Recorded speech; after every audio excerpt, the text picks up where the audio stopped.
Welcome our YouTube channel GS with Ansu. 67 BPSC री exam के लिए सेट प्रैक्टिस चलाया जा रहा है, जिसमें आज दृष्टि का सेट लगाने वाले हैं। यह सेट बिहार दृष्टि की मैगजीन से ली गई है। इसमें सारे प्रश्न बहुत ही इंपॉर्टेंट दिए गए हैं, जो आपके एग्ज़ाम में आने की पूरी संभावना है। इसलिए वीडियो को लास्ट तक जरूर देखें। वीडियो स्टार्ट करने से पहले आप लोगों से एक ही रिक्वेस्ट है, प्लीज़ वीडियो को लाइक और किसी भी एक ग्रुप में शेयर जरूर कर दीजिएगा। चलिए स्टार्ट करते हैं। पहला प्रश्न है, पारदर्शक माध्यमों का अपवर्तनांक ज्ञात करने के लिए निम्नलिखित में से कौन सा यंत्र प्रयोग किया जाता है। पारदर्शक माध्यमों का अपवर्तनांक ज्ञात करने के लिए जिस यंत्र का प्रयोग किया जाता है वह यंत्र का नाम है रिफ्रैक्टोमीटर। Option number A. अगला प्रश्न है, निम्नलिखित में से कौन सी सदिश राशि है। तो दोस्तों इसमें सदिश राशि हो जाएगी वेग। अगला प्रश्न है, वायुमंडल में प्रकाश के विसरण का कारण क्या है। वायुमंडल में प्रकाश के विसरण का कारण है धूलकण। अगला प्रश्न है, विभवांतर का मात्रक होता है। विभवांतर का मात्रक होता है वोल्ट। अगला प्रश्न है, धारा प्रभावित एक सुचालक में चुंबकीय क्षेत्र की दिशा को प्राप्त किया जाता है। धारा प्रभावित एक सुचालक में चुंबकीय की दिशा को प्राप्त किया जाता है दाएं हाथ के अंगूठे के नियम द्वारा। अगला प्रश्न है, निम्न में से कौन सा विटामिन वसा में घुलनशील है। वसा में घुलनशील विटामिन हो जाएगा ऑप्शन नंबर बी, यानी कि विटामिन ए।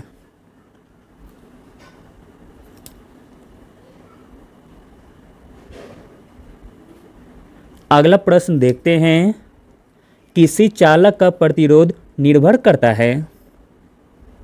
किसी चालक का प्रतिरोध निर्भर करता है चालक के अनुप्रस्थ काट के क्षेत्रफल पर।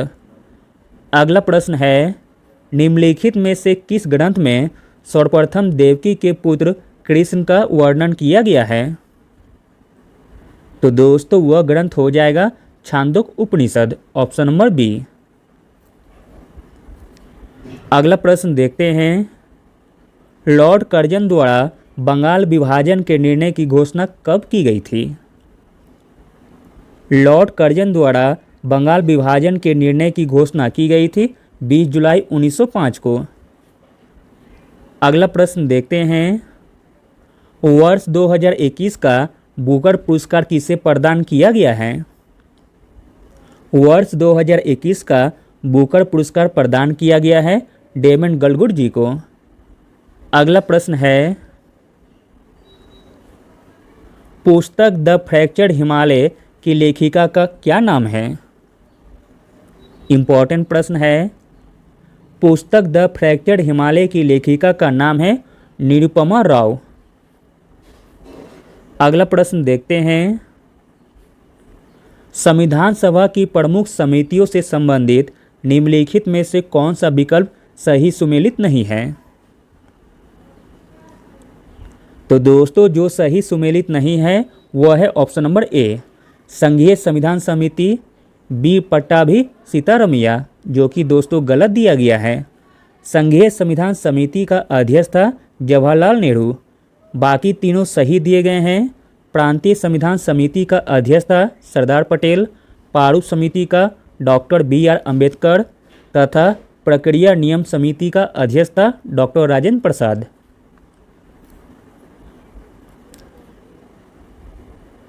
अगला प्रश्न देखते हैं, कांगो नदी निम्नलिखित में से किस अफ्रीकी देश से होकर नहीं बहती है। कांगो नदी जिस अफ्रीकी देश से होकर नहीं बहती है वह देश हो जाएगा चाड, जबकि कांगो गणराज्य से, कांगो से तथा अंगोला से, यह तीनों देश से कांगो नदी बहती है। अगला प्रश्न देखते हैं, प्रतिष्ठान निम्नलिखित में से किस राजवंश की राजधानी थी? प्रतिष्ठान राजधानी थी सातवाहन वंश की। अगला प्रश्न है, निम्नलिखित में से कौन विद्युत का कुचालक है? तो दोस्तों विद्युत का कुचालक हो जाएगा रबर। अगला प्रश्न देखते हैं, रासायनिक अभिक्रिया का फलस्वरूप निम्नलिखित में से किसमें कोई परिवर्तन नहीं होता है? रासायनिक अभिक्रिया के फलस्वरूप द्रव्यमान में कोई परिवर्तन नहीं होता है। अगला प्रश्न देखते हैं, पैरा-सी एसीटिल नाइट्रेट यानी कि पेन क्या है?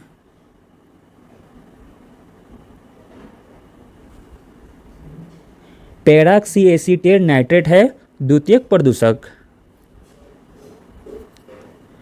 अगला प्रश्न देखते हैं, श्वसन का नियंत्रण मस्तिष्क के किस भाग में किया जाता है? श्वसन का नियंत्रण मस्तिष्क के मेडुला ऑब्लोगेंटा भाग से किया जाता है। अगला प्रश्न है, AB रक्त समूह में, तो दोस्तों AB रक्त समूह में एंटीबॉडी नहीं रहते हैं।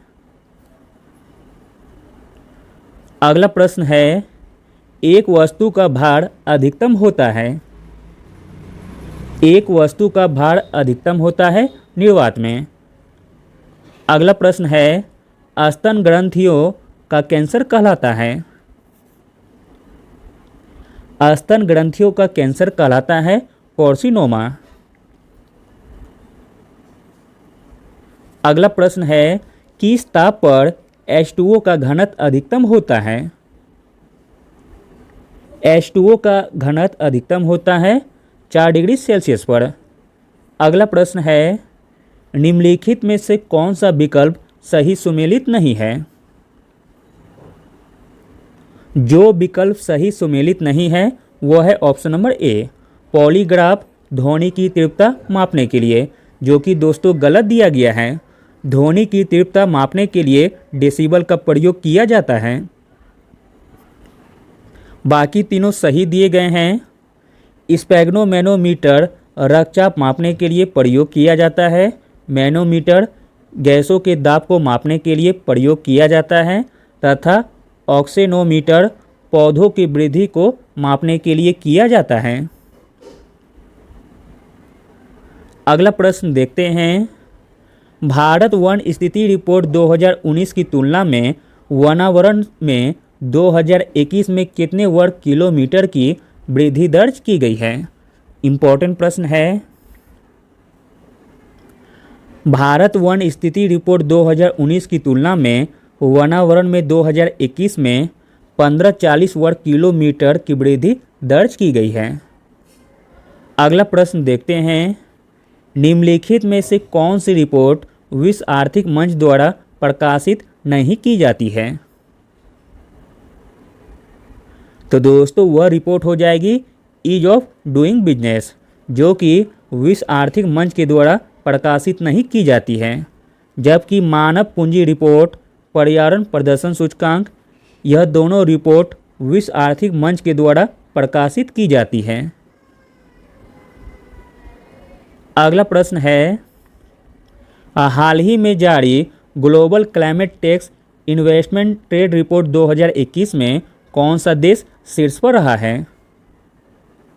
तो दोस्तों जो देश शीर्ष पर रहा है वह है अमेरिका।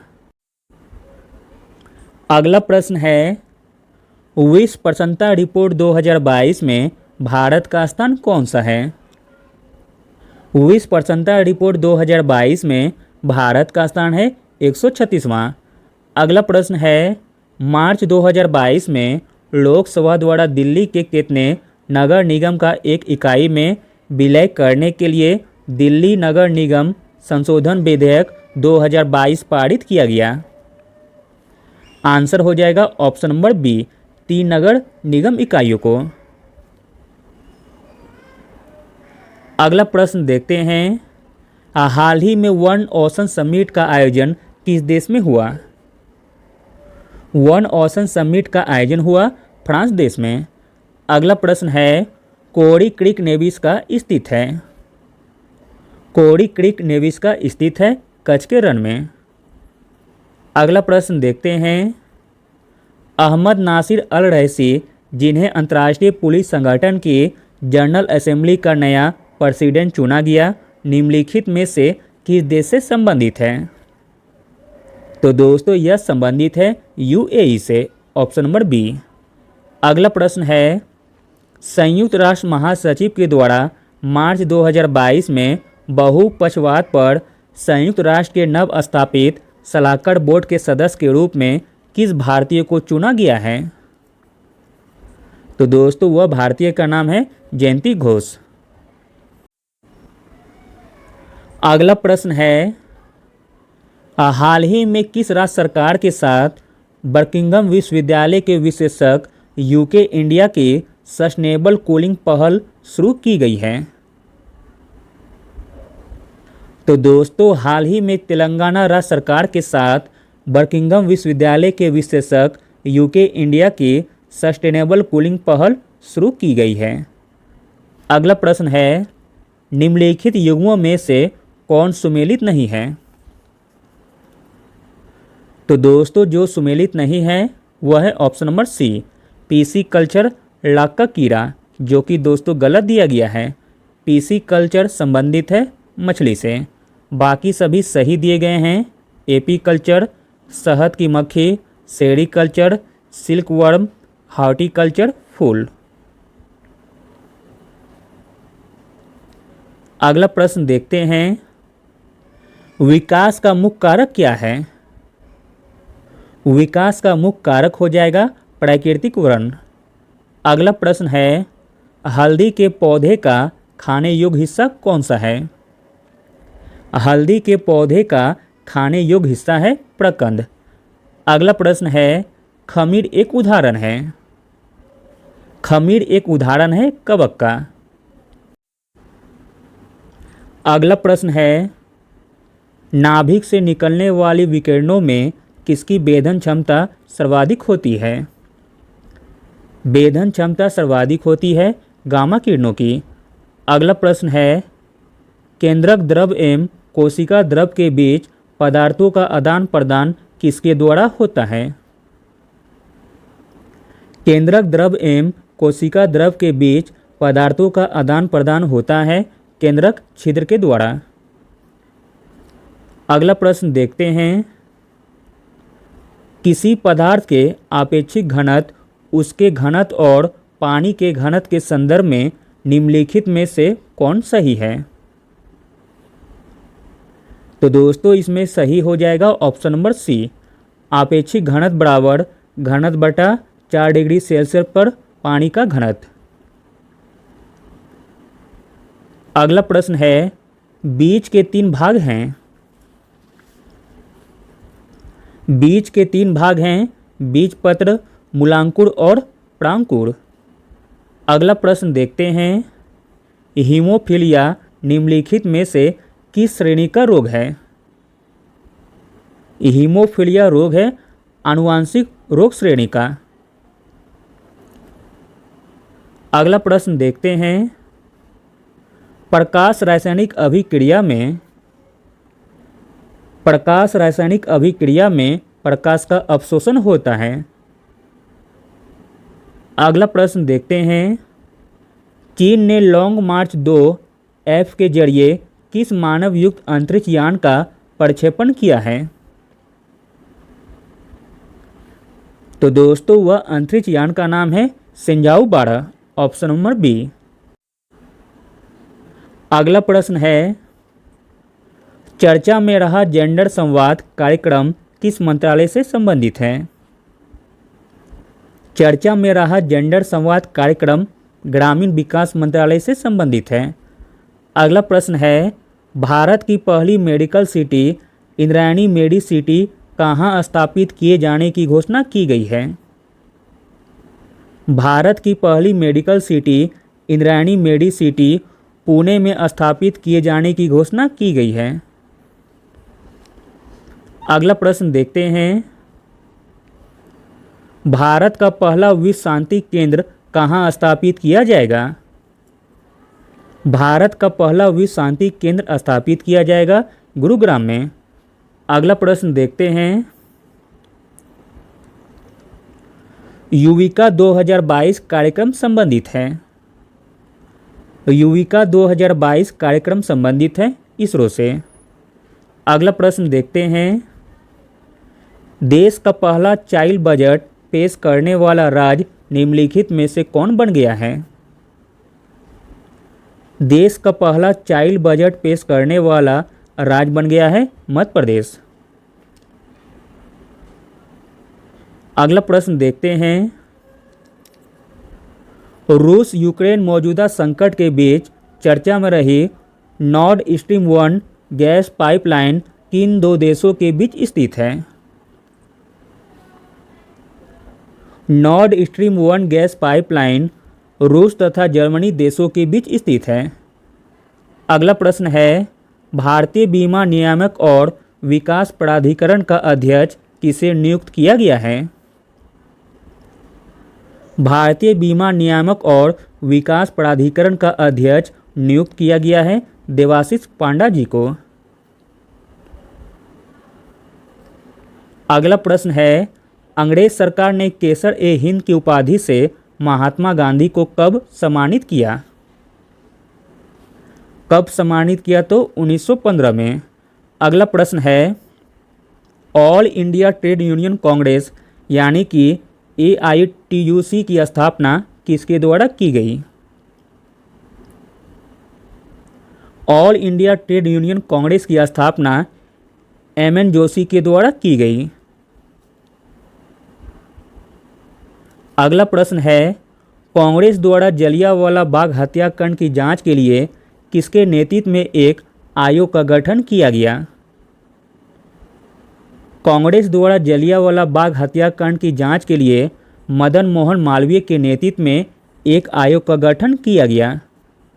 अगला प्रश्न है। व्हाइट मैन कमीशन के रूप में किसे जाना जाता है? व्हाइट मैन कमीशन के रूप में जाना जाता है साइमन कमीशन को।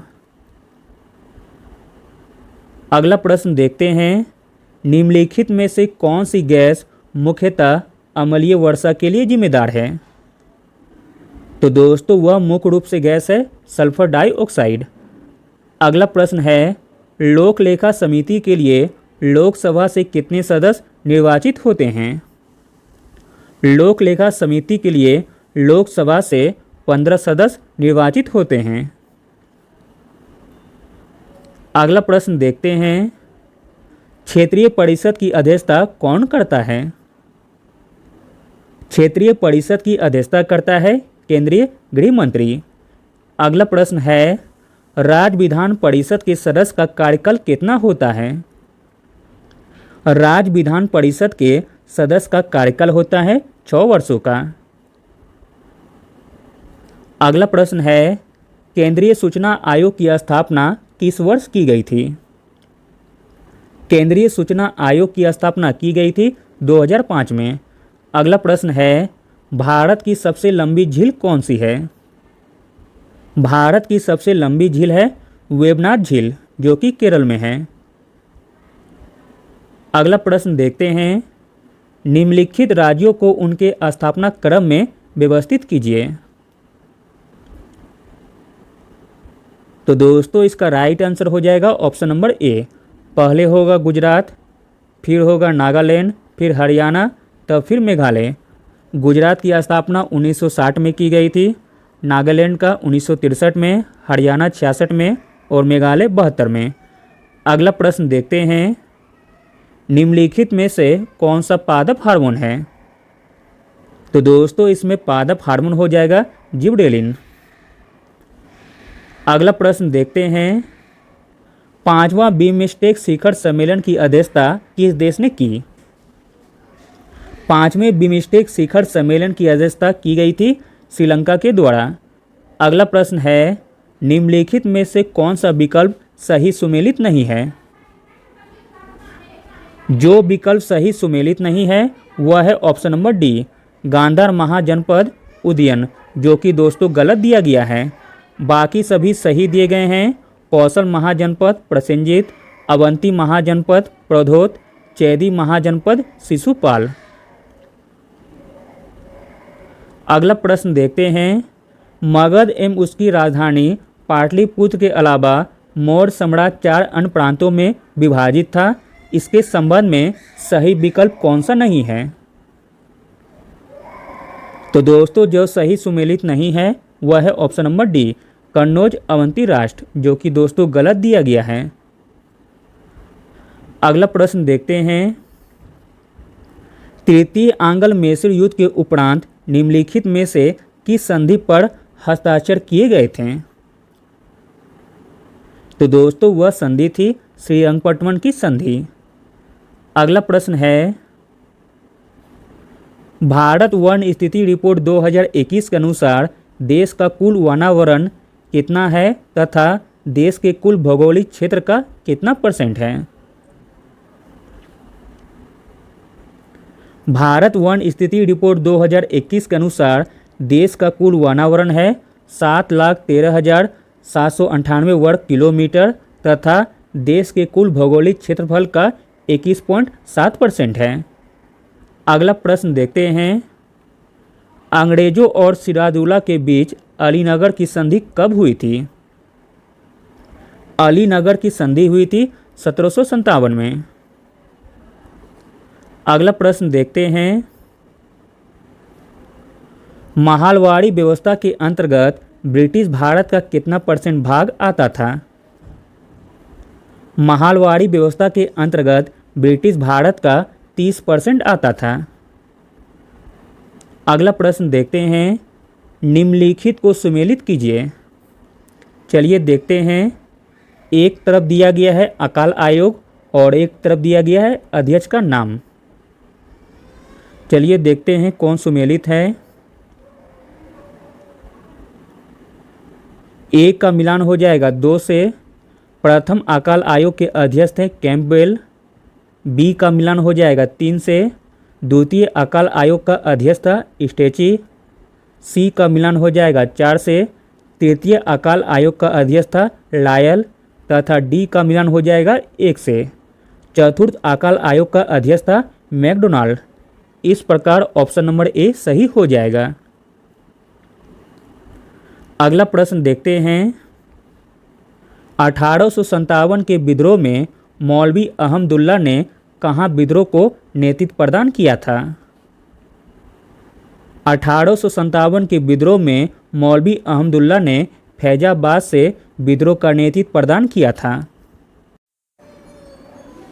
अगला प्रश्न है, अखिल भारतीय अस्पृश्यता निवारण संघ की स्थापना किसके द्वारा की गई? अखिल भारतीय अस्पृश्यता निवारण संघ की स्थापना महात्मा गांधी जी के द्वारा की गई। अगला प्रश्न है, प्रफुल्ल चौकी और खुदीराम बोस ने बंगाल प्रेसिडेंसी के मजिस्ट्रेट किंग्सफोर्ड की हत्या का प्रयास कब किया था? तो दोस्तों हत्या का प्रयास किया गया था 1908 ईस्वी में। अगला प्रश्न देखते हैं, निम्नलिखित में से कौन सी घटना सर्वप्रथम घटी थी? जो घटना सर्वप्रथम घटी थी वह घटना का नाम है साइमन कमीशन का आगमन। अगला प्रश्न देखते हैं, निम्नलिखित में से किसके अंतर्गत अक्टूबर 1947 ईस्वी में भारत के संविधान का प्रथम ड्राफ्ट संविधान सभा की सलाहकार शाखा द्वारा तैयार किया गया था?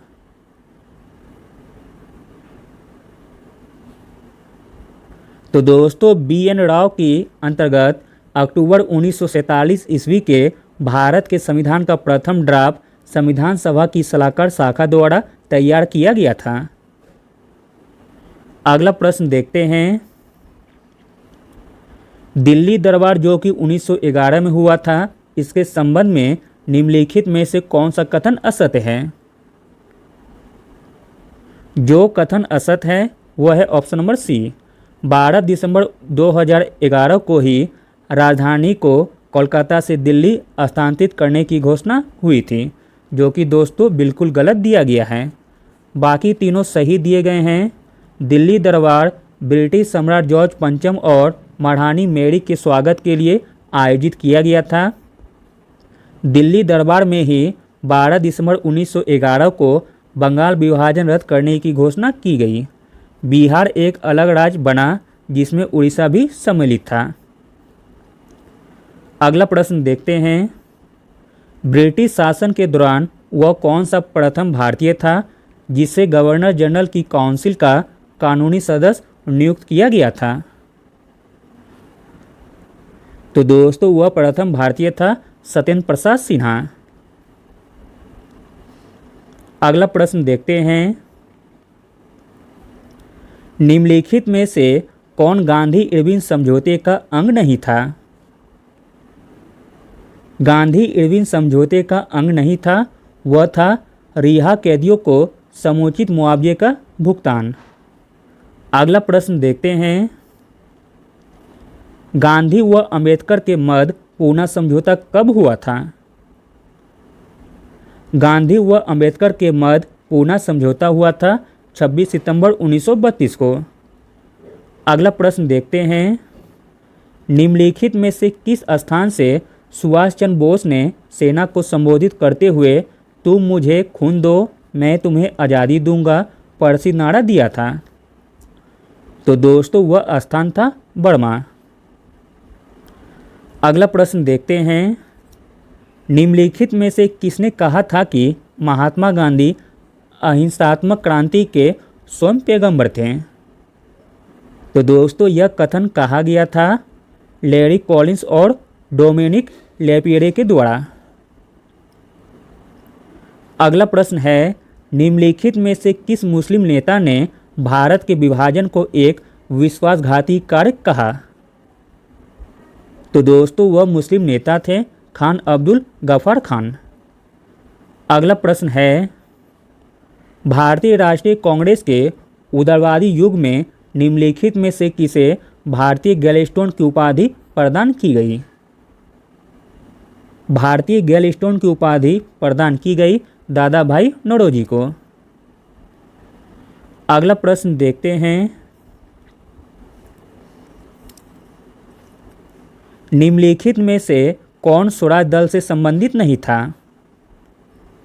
जो स्वराज दल से संबंधित नहीं था वह थे वल्लभ भाई पटेल, जबकि मोतीलाल नेहरू, सी.आर. दास, हकीम अजमल खां यह तीनों स्वराज दल से संबंधित हैं। अगला प्रश्न है, निम्नलिखित में से किस वर्ष झांसी को अंग्रेजी साम्राज्य में मिलाया गया? झांसी को अंग्रेजी साम्राज्य में मिलाया गया 1854 ईस्वी में।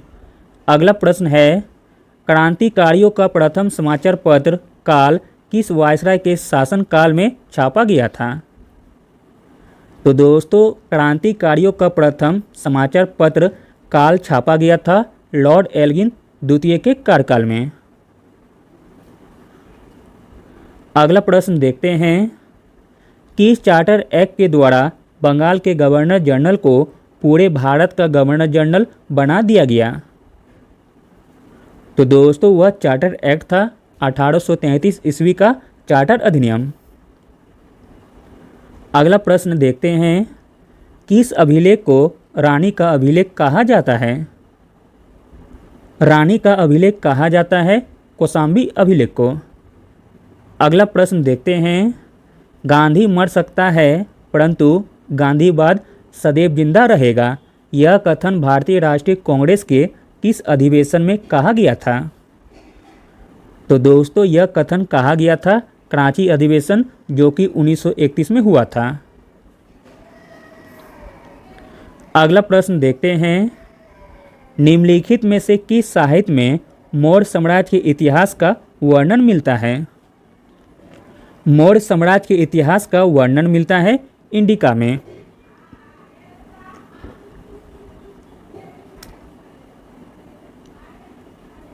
अगला प्रश्न देखते हैं, बिंदुसार के शासनकाल में तक्षशिला में हुए विद्रोह के समय अशोक कहाँ का राज्यपाल था?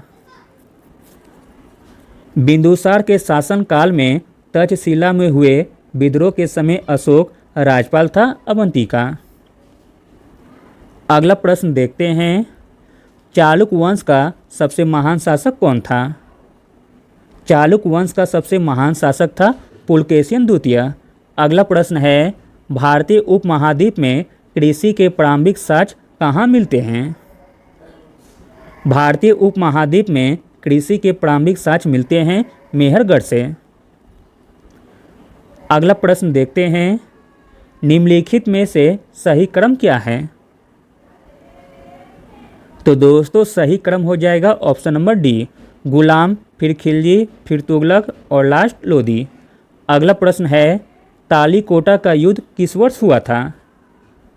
तालीकोटा का युद्ध हुआ था 1565 ईस्वी में।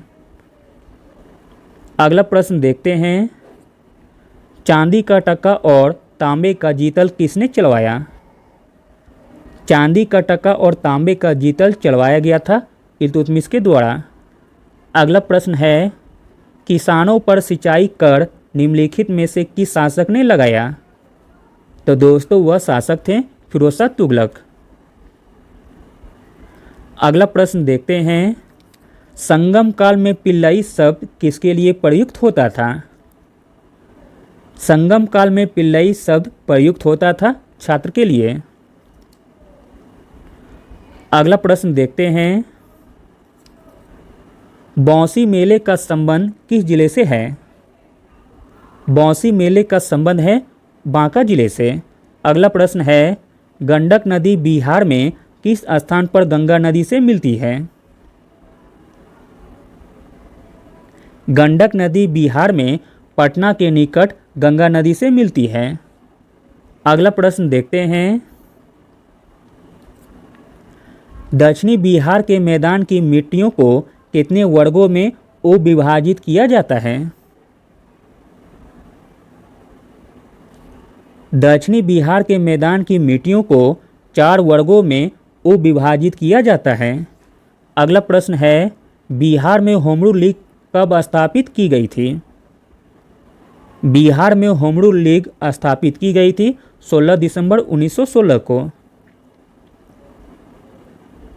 अगला प्रश्न है, सविनय अवज्ञा आंदोलन के दौरान डॉक्टर राजेंद्र प्रसाद को 5 जुलाई 1930 को कहां से गिरफ्तार किया गया था? तो दोस्तों डॉक्टर राजेंद्र प्रसाद को 5 जुलाई 1930 को छपरा से गिरफ्तार किया गया था। अगला प्रश्न है, निम्नलिखित में से कौन सुशासन की विशेषता नहीं है?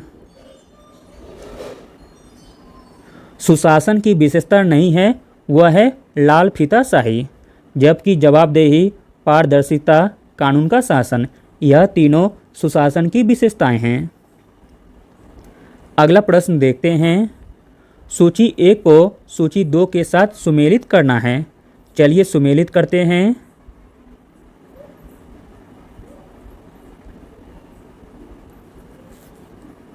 ए का मिलान हो जाएगा 2 से, यानी कि मूल अधिकार संयुक्त राज्य अमेरिका से लिया गया है। बी का मिलान हो जाएगा 1 से, आपात उपबंध जर्मनी से लिए गए हैं। सी का मिलान हो जाएगा 4 से, मूल कर्तव्य रूस से लिए गए हैं। और लास्ट डी का मिलान हो जाएगा 3 से, राज्य के नीति निषेध तत्व आयरलैंड से लिए गए हैं। इस प्रकार ऑप्शन नंबर ए सही हो जाएगा। अगला प्रश्न देखते हैं, भूमि सुधार अधिनियमों को संवैधानिक सुरक्षा प्रदान करने हेतु उपबंध सम्मिलित किया गया है। भूमि सुधार अधिनियमों को संवैधानिक सुरक्षा प्रदान करने हेतु उपबंध सम्मिलित किया गया है 9वीं अनुसूची में। अगला प्रश्न है, किसी राज्य के विधान परिषद की स्थापना और समाप्ति का प्रावधान किस अनुच्छेद में किया गया है? तो दोस्तों वह अनुच्छेद है अनुच्छेद 169। अगला प्रश्न देखते हैं, 73वां संविधान संशोधन अधिनियम 1992 जिसका लक्ष्य देश में पंचायती राज व्यवस्था को बढ़ावा देना है, निम्नलिखित में से कौन कौन से प्रावधान शामिल हैं? तो दोस्तों जो प्रावधान शामिल हैं वह है 2 और 3, यानी कि राज्य वित्त आयोग की स्थापना, महिलाओं के लिए 1/3 आरक्षण। इस प्रकार ऑप्शन नंबर बी सही हो जाएगा, केवल 2 और 3।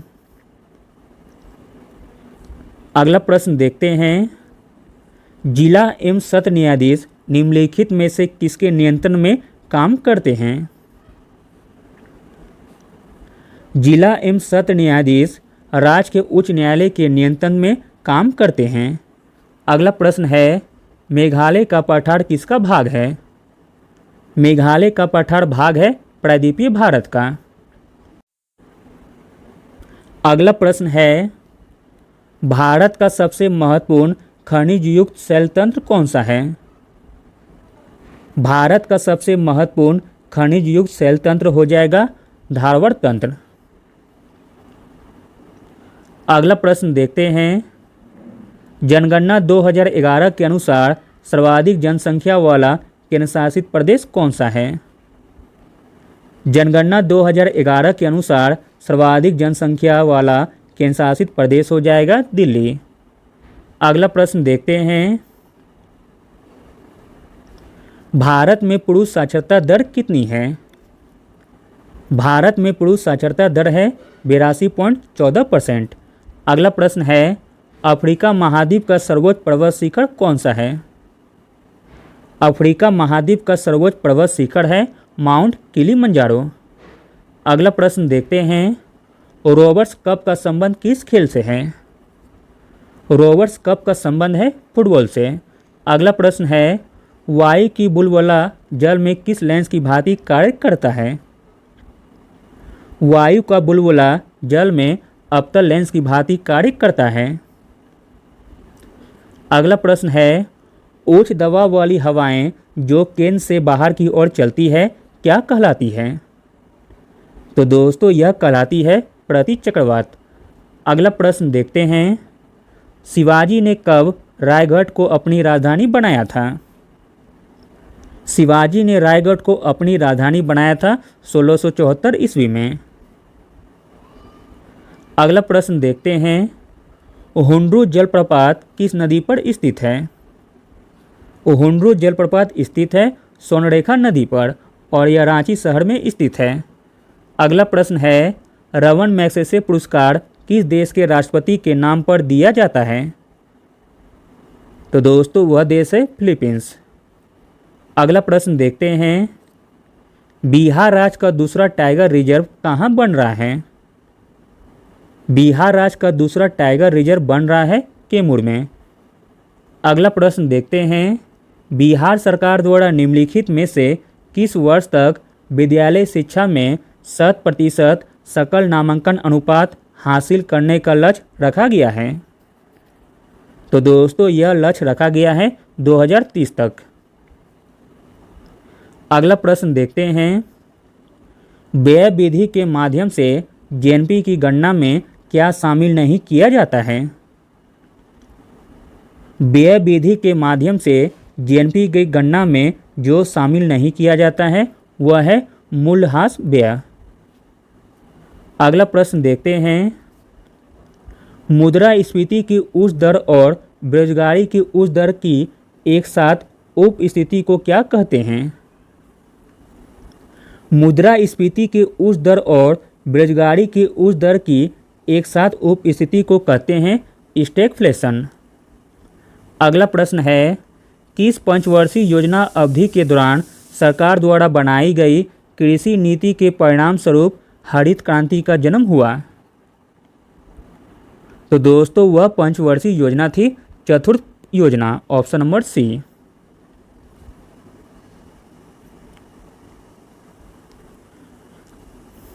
अगला प्रश्न है, बिहार का शीर्ष वनावरण % वाला जिला कौन सा है? बिहार का शीर्ष वनावरण % वाला जिला है कैमूर।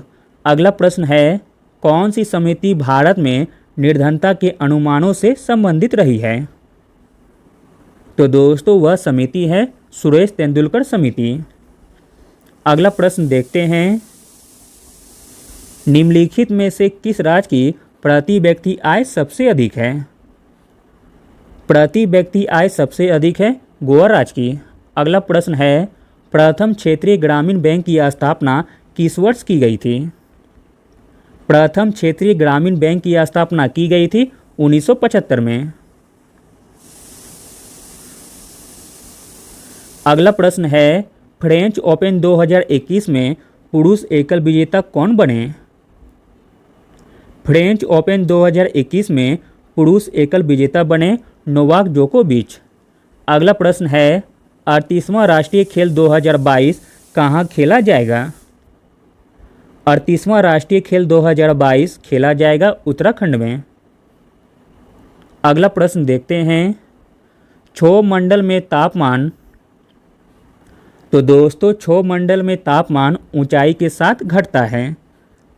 अगला प्रश्न देखते हैं, कौन सा जल डमरू मत ऑस्ट्रेलिया और तस्मानिया को अलग करता है? ऑस्ट्रेलिया और तस्मानिया को अलग करता है वह जल डमरू मत है बास, ऑप्शन नंबर ए। अगला प्रश्न देखते हैं, पृथ्वी के नीचे द्रवी सेल कहलाता है। पृथ्वी के नीचे द्रवी सेल कहलाता है मैग्मा।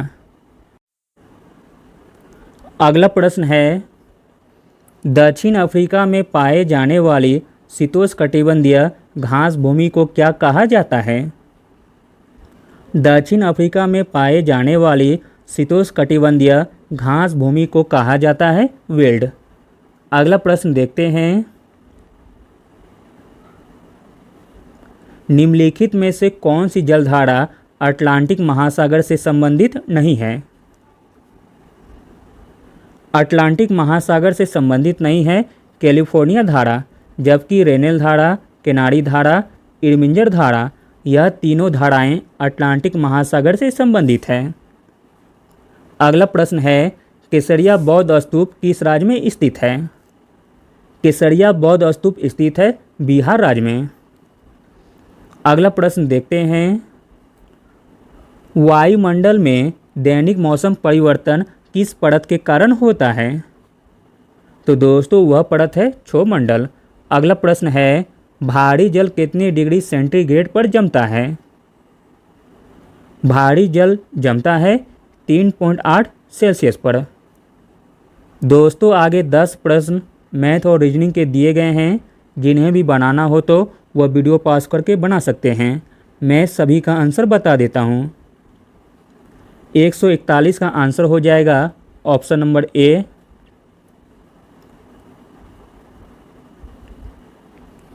142 का आंसर हो जाएगा ऑप्शन नंबर डी। 143 का आंसर हो जाएगा ऑप्शन नंबर बी। 144 का आंसर हो जाएगा ऑप्शन नंबर सी। 145 का आंसर होगा ऑप्शन नंबर सी। 146 का आंसर हो जाएगा ऑप्शन नंबर डी।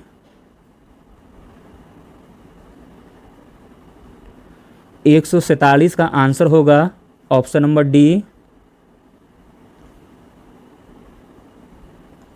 148 का आंसर हो जाएगा ऑप्शन नंबर सी। 149 का आंसर होगा ऑप्शन नंबर बी। और लास्ट 150 का आंसर हो जाएगा option number C. Thank you.